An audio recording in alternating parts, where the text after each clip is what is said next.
গণ অভ্যুত্থান পরবর্তী সময়ে আপনারা দেখেছেন বিভিন্ন সংস্কার কমিটি তৈরি হয়েছে।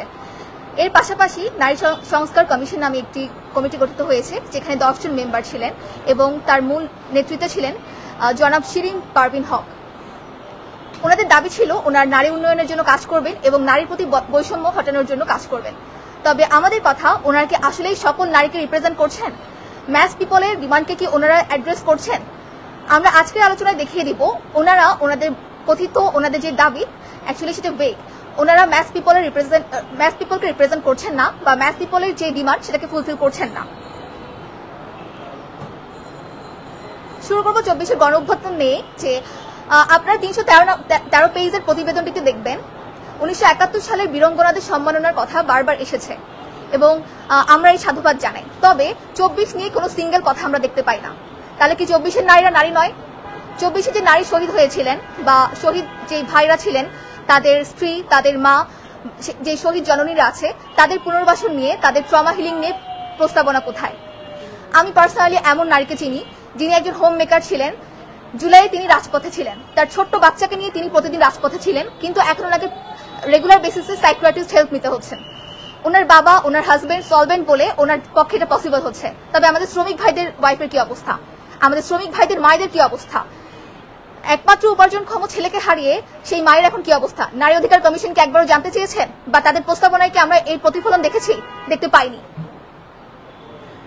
শিরিন পারভিন হককে যখন সাংবাদিক প্রশ্ন করেছিলেন একটি টক শোতে যে আপনারা ধর্মীয় আইনকে বৈষম্যমূলক বলছেন, ধর্মীয় আইন নারীর প্রতি জুলুম সৃষ্টি করে, তো আপনারা যে ধর্মীয় আইনের সংস্কার চাচ্ছেন, সেই সংস্কারের মধ্যে, সেই সংস্কার কমিটিতে কোনো আলেম ওলামা বা ধর্মীয় স্কলারকে রাখার প্রয়োজনীয়তা বোধ করেনি বা কেন রাখেননি? তিনি স্পষ্ট জানিয়ে দিয়েছেন তিনি প্রয়োজন বোধ করেননি। তিনি কোনো ধর্মীয় স্কলারকে সেই কমিটিতে, বা ধর্মীয় স্কলার নারীও আছেন, তিনি চাইলে নারীদের সাথেও বসতে পারতেন। আপনারা পিছনে যে প্রস্তাব সুপারিশ ফর্মটা আছে সেখানে দেখবেন তিনি বিভিন্ন সংগঠনের সাথে বসেছেন, উদীচী, ছায়ানট সহ প্রত্যেকটা সংগঠনের সাথে বসেছেন। তো আমাদের আলিম ওলামারা কোথায়, বা আমাদের যে নারী স্কলার আছেন ওনারা কোথায়? শিরিন পারভিন হককে জনাব নাসিমা আপা যখন জিজ্ঞাসা করেছিলেন যে ধর্মীয় সংস্কার যে করতে চাচ্ছেন, তো ধর্মীয় আইনগুলো তো আমাদের বিশ্বাস, তখন তিনি বলে দেন যে কোন ধর্ম?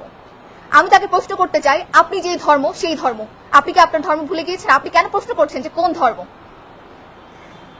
দেখুন, আমরা বলতে চাই আমাদের দেশের বেশিরভাগ মানুষ তাদের ফেইথকে আঁকড়ে ধরে, তাদের ফেইথের মাধ্যমে তাদের জীবনযাত্রা পরিচালনা করে।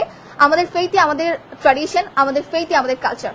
আপনারা আজকে আমাদের যে প্ল্যাটফর্মের নাম ট্র্যাডিশনাল শি, ওইখান থেকে আপনারা একটা ভিউ পেয়ে যাবেন বা কনসেপ্ট পেয়ে যাবেন যে আমাদের ম্যাস পিপল, আপনারা যদি নারীদেরকে দেখেন বা জুলাইয়ে যদি আপনি রাজপথে দেখেন যেসব নারীরা চলে এসেছিলেন, আপনি তাদের কাছে গিয়ে জিজ্ঞাসা করুন তারা কি চায়। তারা অবশ্যই ধর্মকে তাদের লাইফে চায়, তাদের জীবন ব্যবস্থা হিসেবে চায়, তাদের কালচার, তাদের ট্র্যাডিশন, তাদের মোরালিটি সবকিছুকে শেপ করে ফেথ।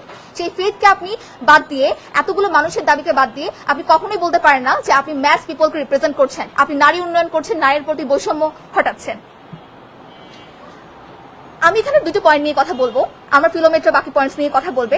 41 থেকে 45 নম্বর পেজে নারী সংস্কার কমিশনে বারবার এসেছে পাহাড়িদের যে জীবনযাত্রা বা পাহাড়িদের যে আইনি ব্যবস্থা সেটা নিয়ে। 41 থেকে 45-এ বেশ কয়েক জায়গায় ওনারা বলেছেন যে পাহাড়িদের যে নিজস্ব গোত্রভিত্তিক আইনি ব্যবস্থা আছে সেগুলো যাতে মেইন স্ট্রিম যে আইন ব্যবস্থা আছে তার সাথে ইন্টিগ্রেট করা হয়। ইভেন এমন কথাও বলা হয়েছে, এমন প্রস্তাবনাও দেওয়া হয়েছে, কোনো পাহাড়ির সাথে যদি কোনো নন পাহাড়ির মামলা হয় এবং সেই মামলা নিরসনের ক্ষেত্রে সেখানে যাতে একজন দোভাষী নিযুক্ত করা হয় এবং পাহাড়িকে যাতে তার গোত্রভিত্তিক আইনের মাধ্যমে সেই মামলা নিরসন করা হয়। আপনার 45 নম্বর পেজে গেলে দেখতে পারবেন। তার মানে ওনারা পাহাড়ের কৃষ্টি, কালচার, ট্র্যাডিশন, তাদের ফেইথ, ভ্যালু সবকিছুর প্রতি সম্মানজনক পজিশন রাখছেন। তাহলে আমরা কোথায়? আপনি পাহাড়িদের প্রতি, পাহাড়িদের গোত্রভিত্তিক আইনের প্রতি, তাদের ভ্যালুজের প্রতি, তাদের ট্র্যাডিশনের প্রতি, তাদের কালচারের প্রতি একটা সম্মানজনক মনোভাব রাখছেন। ইনফ্যাক্ট নন পাহাড়িদের সাথে মামলা নিরসনের ক্ষেত্রেও আপনি চাচ্ছেন সেখানে যাতে তাদের আইন দ্বারাই তাদেরকে ট্রিট করা হয়, একজন দোভাষী নিযুক্ত করা হয়। তো বাংলার এতগুলো মানুষ যে ধর্মটাকে পালন করছে বা ধর্মটাকেই তাদের ট্র্যাডিশন, কালচার হিসেবে চিন্তা করছে, তাদের জীবনযাত্রা হিসেবে বেছে নিয়েছে, তাদের দাবি কোথায়? বা তাদের আইনগুলোকে কেন আপনার কাছে মনে হচ্ছে যে নিছক একটি বৈষম্যমূলক আইন? আপনি ধর্মকে নিছক যদি রোজা এবং নামাজ হিসেবে ট্রিট করেন সেটা আপনার ব্যক্তিগত ব্যাপার, কিন্তু আমরা এখানে ট্র্যাডিশনাল শি বলে দিতে চাই ধর্মই আমাদের ট্র্যাডিশন, ধর্মই আমাদের কালচার, ধর্মই আমাদের জীবন ব্যবস্থা এবং আমাদের মোরালিটিকে, আমাদের জীবন ব্যবস্থাকে শেপ করে আমাদের ধর্ম। এবং আপনি আমাদের ফেথকে, আমাদের ফেথের এগেইনস্টে গিয়ে যদি কোনো আইনের কথা বলেন তার মানে আপনি আমাদেরকে রিপ্রেজেন্ট করছেন না। আপনি বাংলার বেশিরভাগ মানুষকে, বেশিরভাগ নারীকে রিপ্রেজেন্ট করছেন না। ওনারা বলতে চাচ্ছে ওনারা ধর্ম যেহেতু বৈষম্য, ধর্ম যেহেতু নারীর প্রতি জুলুম সৃষ্টি করছে তাদের ভাষ্য মতে, তাই ওনারা একটি ইউনিফর্ম ল চাচ্ছেন বা সিভিল ল চাচ্ছেন, অর্থাৎ ধর্মীয় আইন ঐচ্ছিকভাবে থাকবে, ধর্মীয় আইন থাকবে এবং পাশাপাশি ওনারা একটি সিভিল কোড চাচ্ছেন। এই সিভিল কোড ওরা 4টা সেক্টরের প্রস্তাবনা দিয়েছেন, বিয়ে, বিবাহ বিচ্ছেদ, উত্তরাধিকার এবং অভিভাবকত্ব। এই 4টি সেক্টরে ওনারা একটি সিভিল বা ইউনিফর্ম ল চাচ্ছেন বা অভিন্ন আইন চাচ্ছেন, যে অভিন্ন ল ঐচ্ছিকভাবে প্রত্যেকটি মানুষের উপর প্রযোজ্য হবে, প্রত্যেকটি নারীর উপর প্রযোজ্য হবে, হিন্দু, মুসলমান, খ্রিস্টান, বৌদ্ধ নির্বিশেষে সবার উপর প্রযোজ্য হবে। আমার দুটো প্রশ্ন, আপনি যে অভিন্ন লয়ের কথা বলছেন, এই অভিন্ন লয়ের বেস কি হবে? যেমন আমি ইসলাম ধর্মের অনুসারী, আমার ধর্মের বেস হচ্ছে আমার কোরআন সুন্নাহ। যিনি হিন্দু ধর্মের, তার ধর্মগ্রন্থ অনুযায়ী তার ল। যিনি খ্রিস্টান, তার বাইবেল বা তাদের যে ধর্মগ্রন্থ তাদের অনুযায়ী। তো আপনি যে অভিন্ন ল নিয়ে আসছেন, সেই লয়ের বেস কি? সেই লয়ের কথা আপনি বলতে গিয়েছেন যে বিভিন্ন দেশের মডেল। এখন বিভিন্ন দেশের মডেলকে আপনি কি হবে, যেমন আপনি কোন মডেলকে ফলো করবেন? ইউরোপিয়ান কান্ট্রিগুলোর মডেল, আমেরিকার মডেল, নাকি মিডল ইস্টের মডেল, নাকি ইস্টার্ন কান্ট্রিগুলোর মডেল? এখানে আরো প্রশ্ন থেকে যায় যে আপনি যদি এখন দেখেন আমি যদি ইউরোপিয়ানদের কথা চিন্তা করি, যে ইউরোপিয়ানদের মধ্যে খোদ তাদের কৃষ্টি কালচার, তাদের ট্র্যাডিশন, তাদের ফেথকে অবলম্বন করে তাদের আইনের মধ্যে কিন্তু বিভিন্ন ডিফারেন্স আমরা দেখতে পাই।